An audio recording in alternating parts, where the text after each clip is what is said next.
तो मैं आपसे यहाँ पे ये कह रहा था, इसमें बोला गया है परचेज गुड्स फ्रॉम एक्स 30,000, तो करेक्ट एंट्री तो ये होनी चाहिए। ठीक है, ये तो सबको क्लियर होगी कि ये एंट्री क्या है। लेकिन वो कह रहा है पोस्टेड एज 3,000। तो जब मैं ये एंट्री बनाता हूं ना, तो स्टूडेंट कहते हैं सर एक बात बताओ, पोस्टेड एज 3,000 बोला, तो जब इस एंट्री की पोस्टिंग होगी तो परचेज में भी तो 3,000 ही जाना चाहिए और एक्स में भी 3 जाना चाहिए, क्योंकि पोस्ट करते वक्त गलती हुई है।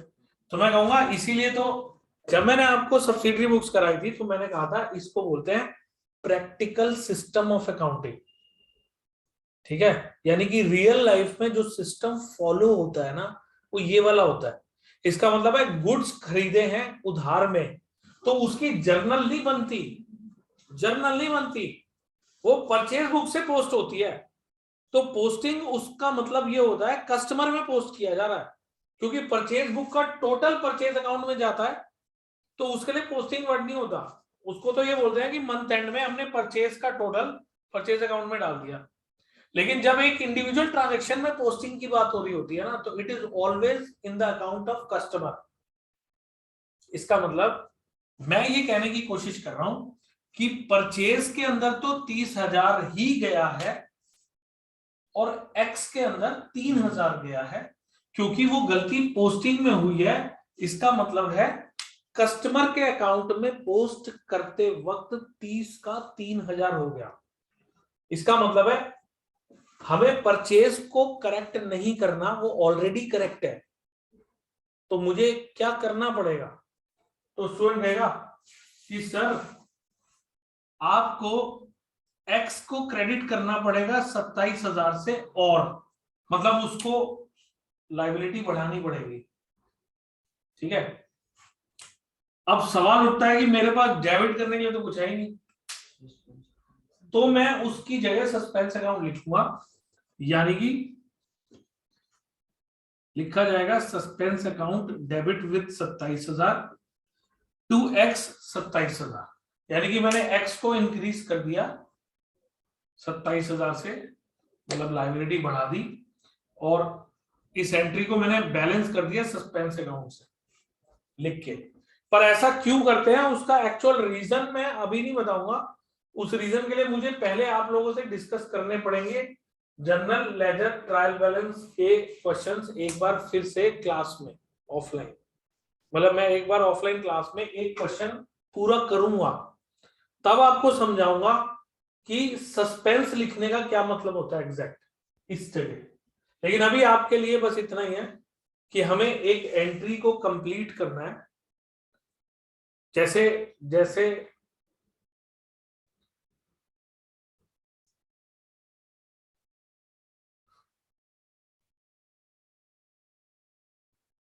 जैसे मैं आपको एक एग्जांपल देता हूं, थोड़ा अजीब सा अलग सा एग्जांपल है कि मान लो एक इंसान है, ठीक है, उसका एक पैर कट जाता है। ठीक है, मतलब उसका एक पैर है, एक पैर नहीं है, तो उसको मतलब बैलेंस बनाने के लिए वो एक आर्टिफिशियल पैर लगा लेता है, मतलब एक नकली पैर लगा लेता है ताकि उसका मतलब वो चल सके। ठीक है, तो यानी कि एक असली पैर है उसका और एक नकली पैर लगा लिया उसने, ताकि देखने में उसके दो पैर लगेंगे और काफी हद तक सपोर्ट मिल जाएगा उसको। और जिनके पास पैसे नहीं होते कि वो एक नकली पैर लगवा सके, वो फिर एक जो भी एक अलग से वो लकड़ी की कोई सपोर्ट ले लेते हैं या कुछ भी उसकी सपोर्ट से चल लेते हैं। यानी कि एक पैर है उनका और एक वो लकड़ी की सपोर्ट से चल रहे हैं। यानी कि अब उनका अफोर्ड करने के लिए पैसे नहीं होंगे कि भाई मैं नकली पैर लगाऊंगा, तो उसके लिए पैसे भी तो चाहिए। तो मैं ये एग्जांपल मैंने अजीब सा लिया इसलिए समझाने के लिए कि जैसे उसका एक पैर असली था और एक पैर उसने नकली लगवा लिया ताकि उसका और देखने में दो पैर लगे। तो उसी तरीके से ये तो असली अकाउंट है जिसमें गलती हुई है, ये मैंने एक नकली अकाउंट बीच में फिट कर दिया कि एंट्री दिखे पूरी की मैं एक एंट्री बना रहा हूँ। क्योंकि वन साइडेड की एंट्री भी मैं वन साइडेड नहीं बनाऊंगा, मतलब ऐसा नहीं करूंगा कि खाली एक्स को क्रेडिट करके डेबिट कुछ करूं ही नहीं। मतलब मुझे एक एंट्री तो दिखानी है ना, और मैंने आपको शुरू से एक चीज सिखाई है कि हर डेबिट के अगेंस्ट कुछ क्रेडिट होता है या हर क्रेडिट के अगेंस्ट कुछ डेबिट होता है। मतलब एक एंट्री कंप्लीट तभी होती है जब something debited to something credited, यानी कि कुछ डेबिट होगा तो कुछ क्रेडिट भी होगा। एक कंप्लीट एंट्री तो ऐसी ही दिखती है ना, तो इसलिए कुछ डेबिट और कुछ क्रेडिट मुझे दिखाना है। और वन साइडेड एरर में मैं जबरदस्ती किसी और का नाम तो डाल नहीं सकता। क्यों? क्योंकि और किसी में गलती हुई नहीं है। जरूरी थोड़ी ना है कि मैं किसी और का नाम लाऊंगा, और मैं जिसका भी नाम लाऊंगा समझ लो मैं अब उसमें गलती कर रहा हूं। जिसका भी नाम मैं यहाँ डेबिट में लिख दूंगा ना, उसमें गलती हो जाएगी। तो यहां पर हम कोई और नाम नहीं लिख सकते। तो फिलहाल के लिए आप ऐसी हर जगह जब जब आप कोई ऐसा एग्जांपल फेस करोगे जिसके अंदर आपको लग रहा है कि मेरे पास क्रेडिट करने के लिए तो कुछ है और डेबिट करने के लिए कुछ नहीं है, तो एक तो आपका दिमाग ऑटोमेटिकली ये सोचेगा कि ये वन साइडेड एरर है, क्योंकि ऐसा तो तभी होता है। ठीक है, एक तरफा गलती है, तो मैं दूसरी जगह पर सस्पेंस अकाउंट लिखूंगा, चाहे वो डेबिट हो या क्रेडिट हो। और अगर वो टू साइडेड एरर हुई अपने आप ही, तो आपको ऐसे सोचने की नौबत ही नहीं आएगी। मतलब आप खुद ही कहोगे कि जरूरत ही नहीं लगी, मतलब मेरे पास डेबिट करने के लिए भी कुछ था। मतलब जैसे जैसे मैं इसी का एग्जांपल ले लेता हूं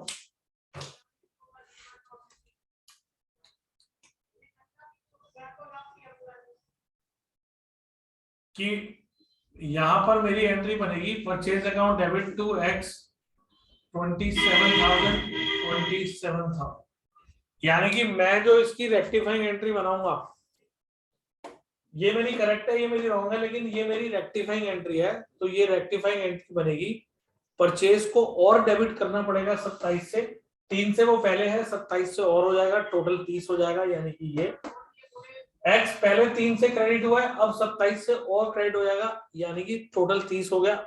यानी कि ये वाली चीज अचीव हो गई, हेंस रेक्टिफिकेशन हो गई, मतलब रेक्टिफाई हो गई वो गलती जो हमसे हुई थी। इसका अब इसको यूं भी समझ लो कि अगर आपका टीचर ने पेपर चेक किया और आपके टोटलिंग में बन रहे थे 30 नंबर, टीचर ने दे रखे हैं 27 नंबर, तो आप 3 नंबर बढ़वाने जाओगे ही ना। अब जाके टीचर से कहोगे ना मैम चेक कर लो टोटल 30 बन रहा है, आपने 27 दिया हुआ। टीचर एक बार चेक करेगी, हाँ टोटल 30 है, तो +3 करके वो 30 उसको कर देगी।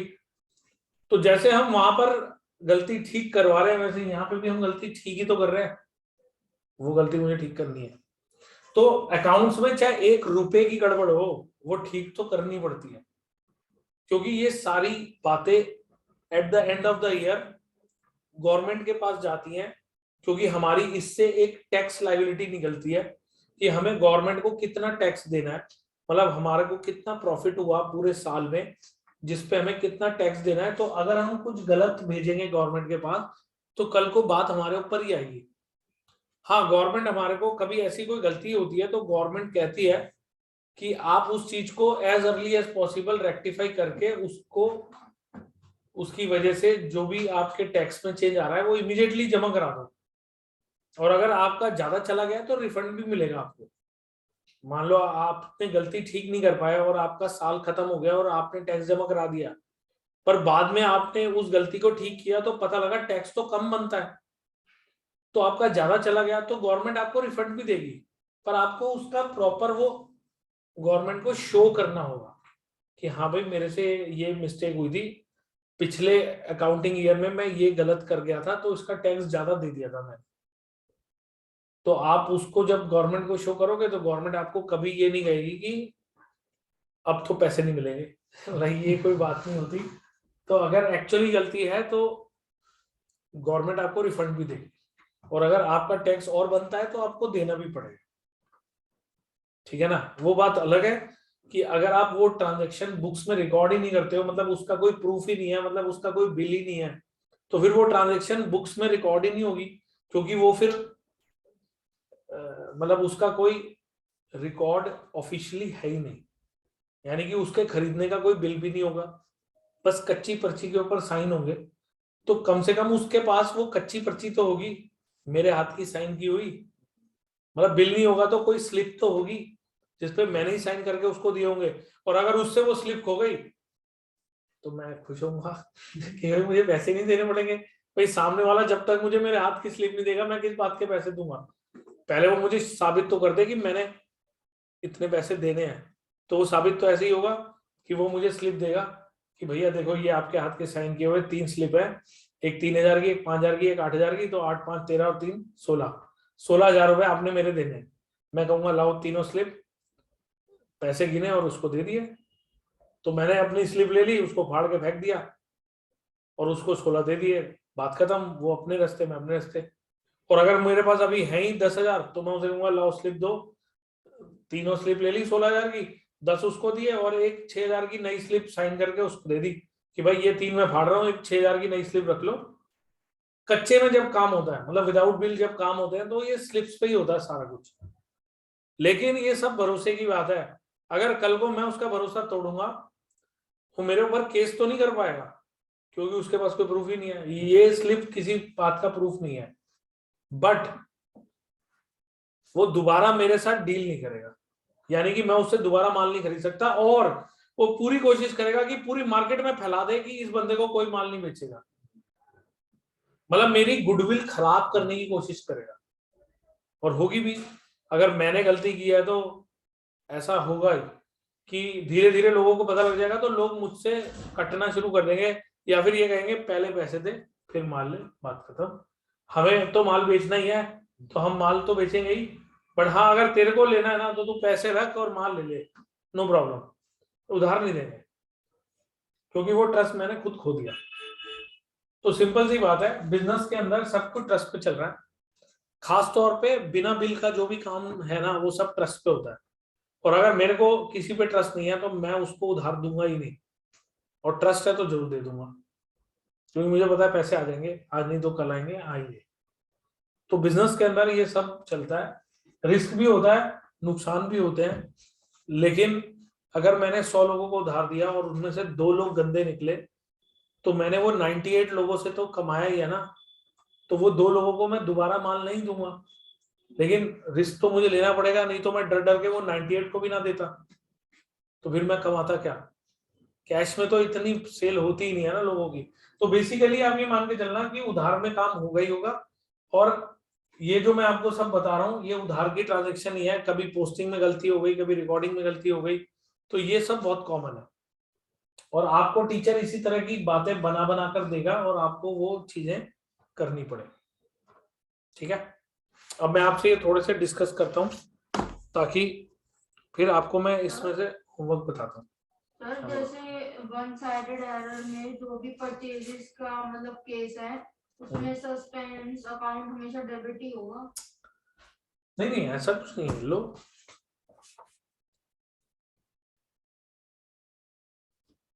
आप बोलो। ये देखो मैंने आपसे क्या कहा, गलती पे डिपेंड करेगा। मैंने 30,000 का माल खरीदा, मैंने बुक्स में दिखा दिया 3 लाख रुपए, पोस्ट कर दिया 3 लाख रुपए एक्स में, इसका मतलब मैंने उसको लायबिलिटी बना दिया 3 लाख से, ज्यादा से बन गई ना। देखो होगा तो वो भी नहीं, पर सवाल ये है कि यू नेवर नो। और सारी बातें छोड़ो, ये तो मैं क्वेश्चन बना रहा हूं, आप आंसर दे रहे हो, ठीक है, क्वेश्चन इमेजिनरी, ठीक है, तो मेरा दिल करे तो मैं जो मर्जी बना दूं, रियल लाइफ में चाहे हो ना हो उसको छोड़ दो। यहां पर बात ये हो रही है कि टीचर ने क्वेश्चन बनाना है, तो टीचर, अब मैं एग्जैक्ट वर्ड बोल रहा हूं जो मैं सबको बोलता हूं, कि टीचर किसी भी हद तक गिर सकते हैं गलती करवाने के लिए। मुझे बड़ी खुशी मिलेगी जब आप गलती करोगे ना, तो मेरे को अंदर से खुशी मिलती है कि मैंने बच्चे से गलती करवा ली, और अगर आपने वो गलती पकड़ ली और नहीं करी, और इन दोनों ने कर ली, आपने नहीं करी क्योंकि आप मेरी बात समझ गए, तो आपको भी खुशी मिलेगी कि मैंने सर की ना वो जो सर गलती करवाना चाहते थे वो बात पकड़ ली।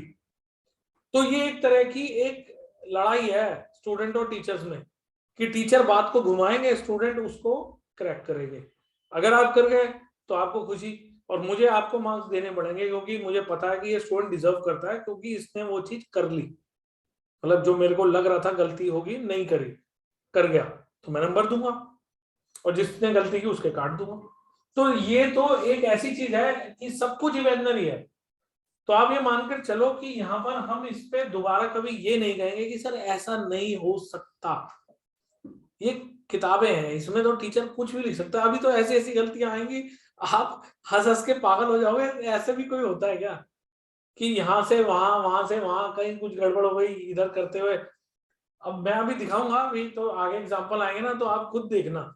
आप कहोगे सर ऐसे थोड़ा ना होता है। मैं कहूंगा कि अगर मैं टीचर हूं ना तो मैं कुछ भी लिख सकता हूँ, आपको सिर्फ वर्ड्स पे चलना है। मैंने जो ट्रांजेक्शन दी है ना, मतलब एरर दी है, उसके अंदर एक एक वर्ड मायने रखता है।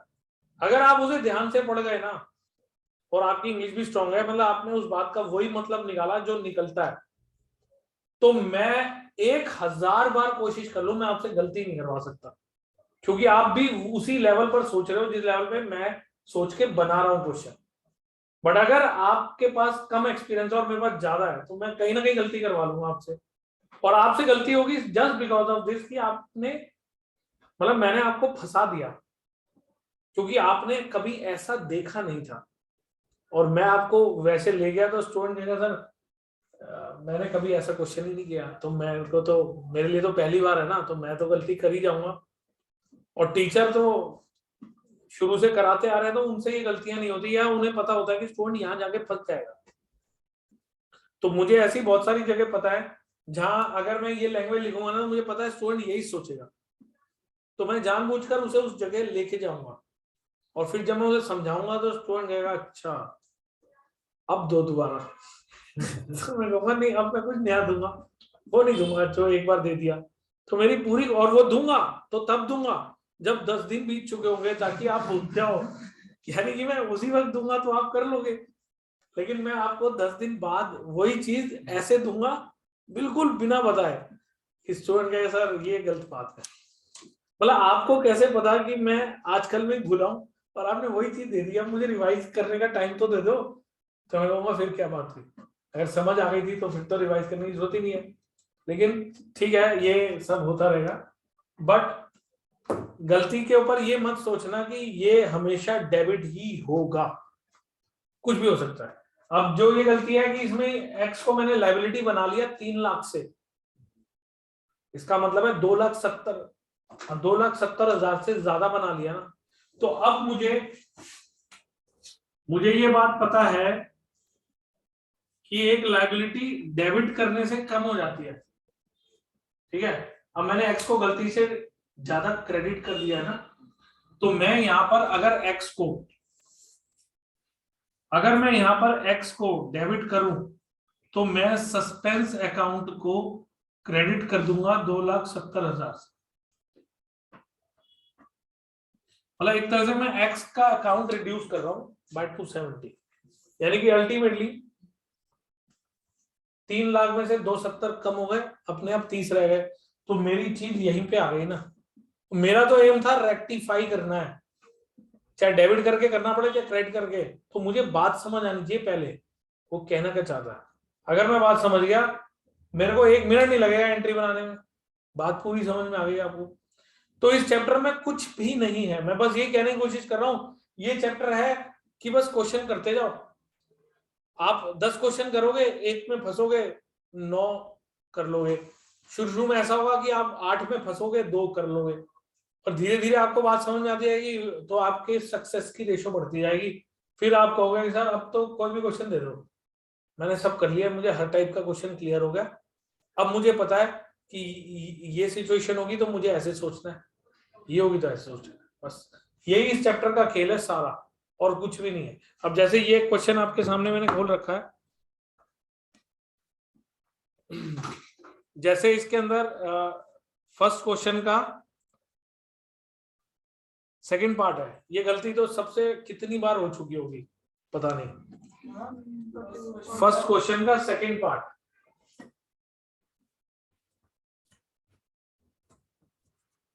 ये तो बहुत कॉमन मिस्टेक है। आप लोगों को क्लियर हुआ? खुशी, दिव्यांश, यस सर। कोई डाउट हो ना तो बीच में मेरा ध्यान आपकी तरफ ना भी हो तो बोल देना। बुक के फर्स्ट क्वेश्चन का सेकंड पार्ट देखो, machinery purchase for ₹46,000 from HMT limited. ये मिस नहीं है, मैसर्स है, ये ऐसे लिखा जाता है बिजनेस के अंदर, M/S, मतलब फर्म के नाम के आगे लगाते हैं, ठीक है ना। टेक्निकल मीनिंग है इसका, मैसर्स मतलब एक कंपनी के लिए टर्म यूज होती है, मतलब एक लीगल आइडेंटिटी बनती है ना जिस कंपनी की, उसके लिए होती है, बट इसका कोई रोल नहीं है। मतलब ये तो जैसे जैसे हम मिस्टर, मिसेस, मास्टर ऐसे लगाते हैं ना किसी के नाम के आगे, ऐसे ही ये फर्म के नाम के आगे लगता है, बट इसका कोई रोल नहीं है। अगर आप नहीं भी लगाओगे तो इससे कोई फर्क नहीं पड़ता। अगर मेरी फर्म का नाम है एक्स एंड कंपनी, तो मैं उसको मैसर्स एक्स एंड कंपनी लिखूं, मैसर्स। ये टेक्निकली मतलब लॉ में कहीं पे ये टर्म है तो ऐसे लिखा जाता है, बट इसका कोई मतलब यहाँ पे सिग्निफिकेंस नहीं है। तो वो तो जैसे मैंने एक स्टेटमेंट लिखी तो मैंने लिख दिया, मैं ये नहीं भी लिखता तो भी आप इसको ऐसे पढ़ते। Machinery purchase for 46,000 from HMT limited were entered in purchase book. इसका मतलब ये हुआ, इसका मतलब ये हुआ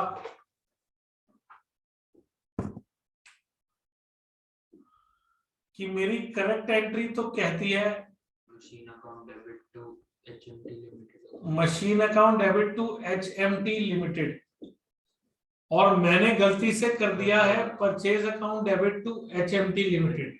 मतलब ये कि मैंने HMT लिमिटेड को अपना क्रेडिटर तो सही बनाया, ठीक है, सही बनाया, मतलब मैंने इनके पैसे देने हैं वो तो मैंने सही दिखाया, लेकिन मैंने जिस अकाउंट को डेबिट किया वो गलत है। मेरे को करना था मशीनरी को डेबिट, कर दिया परचेज को, और ऐसा आपने पास में बहुत बार किया। तो आप लोग ये बात मेरी बहुत अच्छे से समझ जाओगे, क्योंकि पहले आप लोग इस बात को कम समझते थे कि गुड्स खरीदने पे परचेज लिखते हैं और मशीनरी खरीदने पर मशीनरी का नाम लिखते हैं। तो इसका मतलब है हमने करना ये था लेकिन कर दिया परचेज, तो अब मुझे उसको रेक्टिफाई करना है। तो मेरी रेक्टिफाइंग एंट्री बनेगी machinery account debit to purchase, यानी कि मैं परचेज को रिवर्स करूंगा, मैं परचेज को रिवर्स करूंगा ताकि परचेज का अकाउंट बेसिकली मेरी बुक्स में से हट जाए। सर ऊपर डेबिट कर दिया, नीचे क्रेडिट कर दिया, नीचे मतलब उसकी रिवर्स एंट्री कर दूंगा अकाउंट्स के। देखो सीधी सी बात है, अगर मैंने आपको, इसने मेरे को फीस पकड़ाई, मान लो मेरी फीस 1900 रुपए है, इसने मेरे को 2000 रुपए पकड़ाया, तो मैंने इसको 100 रुपए वापस करने हैं ना। मैं एकदम फोन आ गया, बात करते करते मैंने 100 रुपए इसको दे दिए, देख ये रहा होगा कि मेरे पास आ रहे हैं लेकिन चले गए उसके पास। अब ये मेरी गलती है कि मैंने देने थे इसको, दे दिए इसको, गलत पर्सन को दे दिए, तो उसको ठीक मैं ऐसे करूंगा, इससे वापस लूंगा और इसको दे दूंगा, एज सिंपल एज दैट। ये तो कॉमन सेंस ही है। अकाउंट्स में भी यही होता है, अगर मैंने एक अकाउंट डेबिट करना था उसकी जगह कोई और दूसरा कर दिया तो उसको रिवर्स कर दो और इसको उठा के डेबिट कर दो, दोनों चीजें ठीक हो गई। अब ये भी एक टू साइडेड एरर ही है। वैसे स्टूडेंट कहता है सर HMT लिमिटेड तो सही हुआ है, तो ये तो वन साइडेड एरर की तरह हो गया। मैं कहूंगा नहीं, बात यह है कि इसके अंदर एक अकाउंट जिसे डेबिट करना था वो डेबिट ना होके उसकी जगह कोई दूसरा अकाउंट डेबिट हो गया, hence it is also a two sided mistake, यानी कि इसने दो अलग अलग लेजर्स को इफेक्ट किया। इसको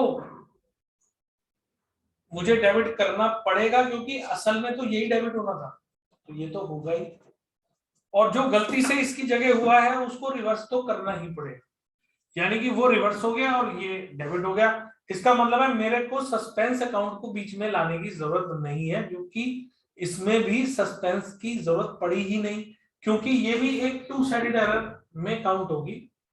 यानी कि टू साइडेड एरर्स के बहुत सारे एग्जांपल हो सकते हैं, जो मैंने दिया था पहले वो भी एक था और ये भी एक है, और भी आएंगे, अभी आप बहुत सारे देखोगे, लेकिन आपको धीरे धीरे आदत पड़ जाएगी जब देखते रहो। तो मैंने जैसे ये दिया हुआ ना, तो इसके सामने इसकी सारी एंट्रीज भी लिखी हुई है, मतलब फाइनल एंट्री जो रेक्टिफाइंग एंट्री है। तो मैंने करेक्ट और रॉन्ग के लिए स्पेस बना रखा है, ताकि आप इसको स्पाइरल को पहले ऐसे करके अपने यहाँ करेक्ट और रॉन्ग लिख लो और मन में सोचो, और फिर पलट के देखो कि यार ये एंट्री ठीक है ना। तो ऐसे मैंने 1 2 3 4 नहीं 3 में तो करेक्ट और रॉन्ग के लिए स्पेस दे रखा है। 4 के बाद मैंने सिर्फ सॉल्यूशन दे रखे हैं, 4 5 5, मतलब मैंने 5 ही क्वेश्चन दे रखे हैं। तो पहले 3 तो आप लोग घर पे खुद ट्राई करना, मैं फिर आपसे बात करूंगा जब आपको नहीं समझ में आएंगे। 4th के अंदर एक आध मैं आपसे डिस्कस कर लेता हूँ। 4th का 3rd पार्ट देखो, मतलब सारे पार्ट्स अलग होते हैं, तो आप सीधा मैं 3rd पार्ट डिस्कस कर रहा हूँ। 4th क्वेश्चन का 3rd पार्ट पढ़ लो एक बार।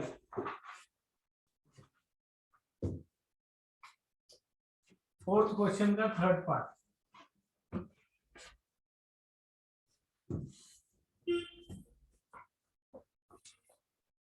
देखो ये भी बहुत बार होती है गलती जो इसमें बता रखी है, रियल में आपने भी करी होगी पोस्टिंग के टाइम पे, कई बार होता है 3600 को 6300 लिख जाते हैं बच्चे, 3663 हो जाता है बहुत बार, और ये गलतियां मिलती नहीं है आसानी से। हाँ 4th क्वेश्चन का 3rd पार्ट। अभी इनिशियली आपको करेक्ट और रॉन्ग दोनों सोचने पड़ेंगे, मतलब शुरू में स्टूडेंट लिख लिख के सोचता है, फिर धीरे धीरे उसको आदत हो जाती है तो वो ओरली भी करने लग जाता है। पहले ये सोचना है होना क्या था, हुआ क्या, और उसके बाद rectify. A credit purchase of 760 from Mandeep was posted to his account as 670. 760 रुपए का माल खरीदा था हमने मंदीप से। हाँ ये वन साइडेड है। कैसे? मैंने लिखा है was posted to his account as ₹670। इसमें तो मैंने और क्लियर कर दिया, posted to his account लिख दिया। इससे ही समझ लो कि इसको मैं ऐसे समझाऊंगा किसी को कि परचेज टू मंदीप 760 रुपए का सामान खरीदा,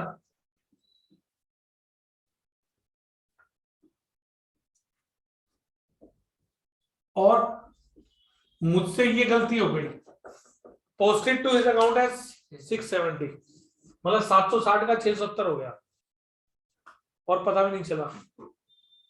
बाद में रियलाइज हुआ जब पेमेंट के टाइम पर उससे लेन देन हुआ तो उसने बोला होगा, तो मुझे तब लगा होगा, मतलब मैंने चेक करा होगा तो मुझे गलती मिल गई होगी कि हाँ यार ये तो गलत लिखा हुआ है।